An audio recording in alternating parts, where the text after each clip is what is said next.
Cuando hablamos de absorción, comprendemos todo el camino del fármaco, desde el sitio de administración hasta la circulación sistémica, y el objetivo de todo el proceso es lograr la concentración suficiente para surtir efecto en su sitio de acción. En general, la absorción es cualquier paso a través de algún tipo de barrera, que en última instancia puede ser la misma membrana plasmática de una célula, y a este movimiento físico del fármaco a través de la barrera se le conoce como translocación. Para entender esta parte del proceso farmacocinético hay que conocer el concepto de la biodisponibilidad absoluta, que es básicamente el porcentaje de la masa del fármaco administrado que alcanza a llegar al torrente sanguíneo. Y para calcularlo solamente vamos a dividir la cantidad del fármaco absorbido entre la cantidad que fue administrada, o para hacerlo más sencillo, comparamos la concentración plasmática por alguna vía de administración que estemos estudiando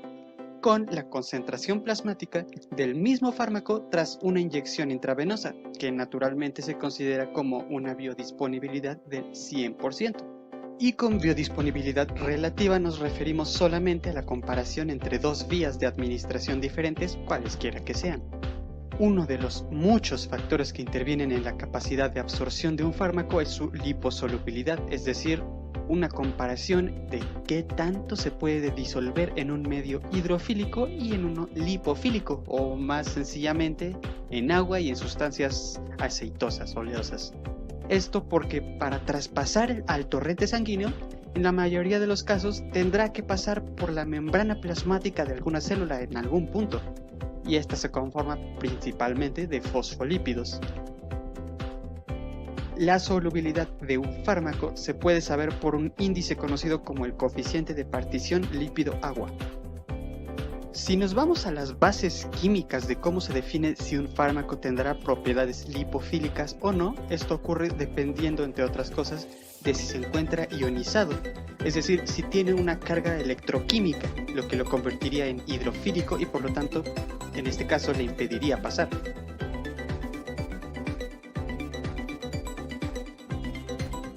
La ionización o no de cualquier fármaco entonces va a depender de la pK o constante de equilibrio que posea, y que de manera muy básica podemos decir que es como el punto del pH del medio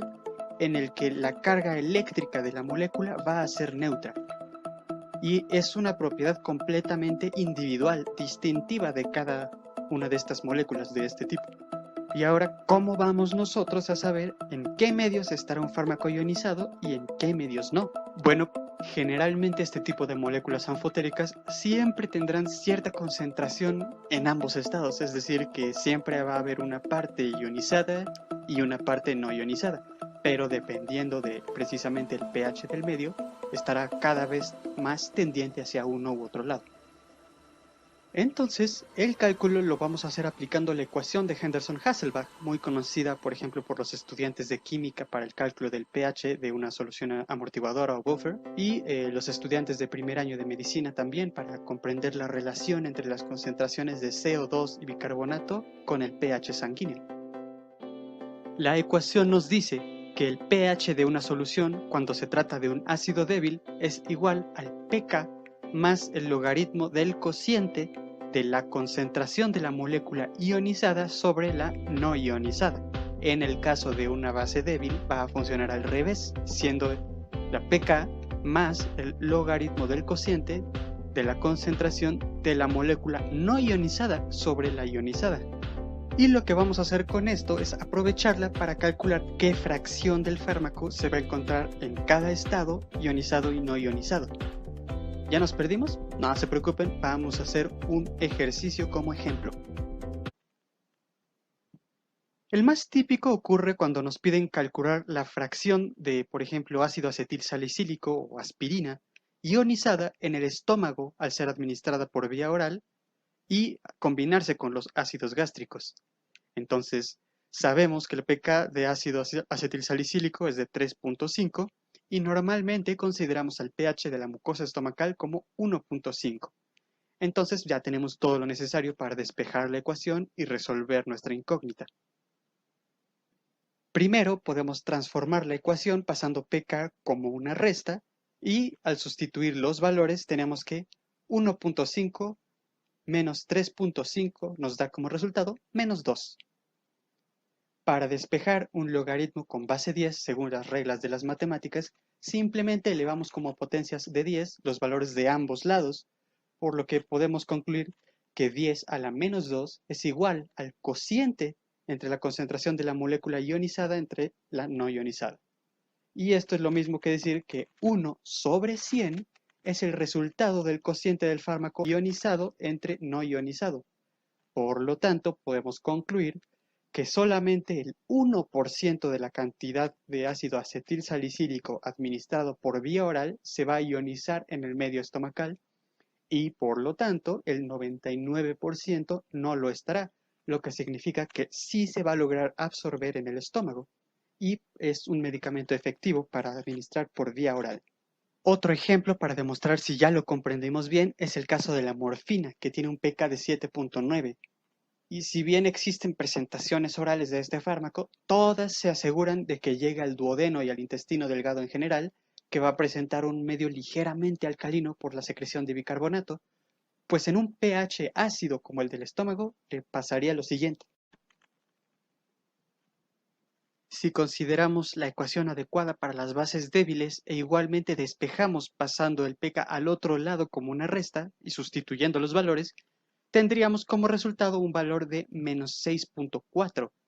Esto al despejar el logaritmo de base 10 como potencias del 10, nos indicaría que 10 a la menos 6.4 es igual a la cantidad del fármaco no ionizado sobre el ionizado, lo que nos da un resultado de solamente una de cada 2.511.886 moléculas, es decir, alrededor del 0.000003% de la cantidad de morfina estaría en condiciones para absorberse en el estómago, lo cual es extremadamente ineficiente. Y esto nos lleva a tomar la decisión clínica de administrarlo, por ejemplo, por vía intravenosa, donde el fármaco no se enfrentará al obstáculo de la absorción reducida por un pH desfavorable. En conclusión, de acuerdo a nuestros resultados, podemos confirmar que los fármacos cuyas moléculas son ácidos débiles están poco disociados en un medio tan ácido como el estómago y se absorben con facilidad, porque predominan sus formas no ionizadas liposolubles. Y ocurre lo contrario con las moléculas que son bases débiles, que se van a absorber mejor en medios un poco más alcalinos, como el duodeno.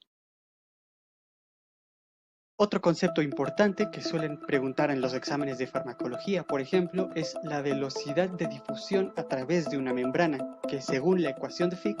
se define por el coeficiente de difusión, el área de superficie, el gradiente de concentración y el ancho de la membrana,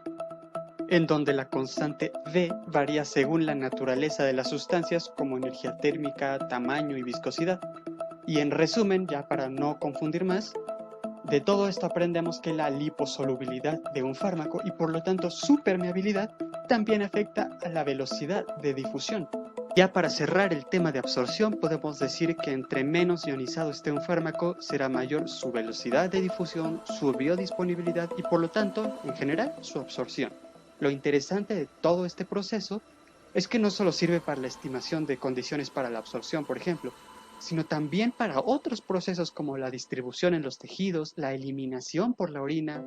que es un medio con pH ácido, y de manera general permitirá saber bajo qué condiciones el fármaco puede entrar o salir de un compartimiento o bien del organismo, y así saber, por ejemplo, si va a permanecer por más tiempo en el torrente sanguíneo, o si se debe acidificar o alcalinizar la orina para correctamente eliminarlo, como se hace por ejemplo en urgencias con algunas sobredosis de ciertos fármacos, donde se tiene que acidificar a propósito la orina para que se pueda eliminar con mayor velocidad el fármaco. Y bien, eso es todo por este video, pero si quieren saber más sobre la absorción de fármacos, qué mecanismos existen para pasar entre los compartimentos, qué otros factores pueden alterar una absorción y muchas cosas más sobre la farmacocinética, les dejamos los enlaces a nuestro canal para que se sigan adentrando en el mundo de la farmacología. ¡Hasta la próxima!